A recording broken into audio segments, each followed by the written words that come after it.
শুভ ৰাতিপুৱাৰ ওম নমঃ শিৱায় আজি ব্লগটো আৰম্ভ কৰিম বুলি ভাবিছোঁ।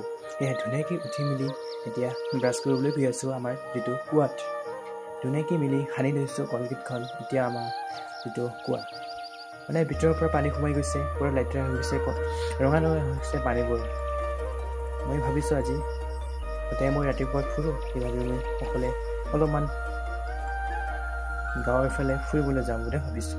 এই ধুনীয়া মেলি ব্ৰাছটো কৰি আছোঁ। আমাৰ ঘৰৰ কাষত থকা যিটো ৱাটাৰ ছাপ্লাইৰ যিটো ড্ৰেইন মানে খান্দিছিল, সেইবোৰ আজি কাম হোৱা নাই, সেইবাবে ড্ৰেইনখন আজি মাটি জমা হৈ গৈছে তলত।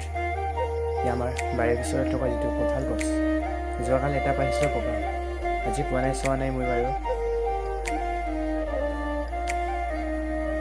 আমাৰ গাঁৱত থকা যিটো ৰাভা মানে মিউজিয়াম, ৰাভা কলাৰ যিটো আগৰ বস্তু মানে ইয়াত সংৰক্ষণ কৰি থোৱা হৈছে, অলংকাৰ আৰু যিমান মানে যন্ত্ৰ পাতি সাজপাৰ চাতি লৈছোঁ হাতত।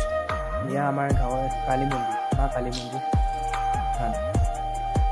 সেয়া আমাৰ গাঁৱত থকা যিটো প্লেগ্ৰাউণ্ড, আমি ইয়াতে ফুটবল খেলিছিলোঁ। যোৱাকালি ইয়াত বস্তু ৰুই দিছিলোঁ, যিটো যোৱাকালি হৈ গ'ল 5 জন।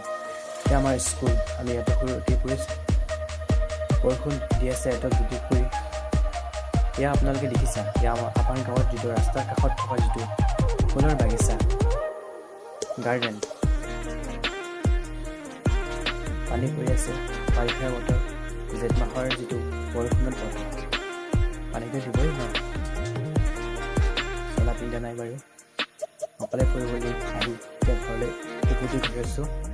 আপোনালোকে ভিডিঅ'খন চাই ভাল লাগিলে লাইক শ্বেয়াৰ নিশ্চয় কৰিবলৈ আশা ৰাখিছোঁ, আৰু ভিডিঅ'খন কেনেকুৱা লাগিল নিশ্চয় কমেণ্ট বক্সত সোমাবলৈ আশা ৰাখিছোঁ। আপোনালোকে মোৰ ভিডিঅ'ৰ জৰিয়তে আপোনালোকৰ মনটো কৰক, আপোনালোকৰ মাজত নতুন নতুন ভিডিঅ' আপোনালোকৰ মাজত অতি শীঘ্ৰে আহি আছে। বেছি নকওঁ, দীঘলীয়া নকওঁ, নেম নাচাওঁ। থেংক ইউ, জয় অসম।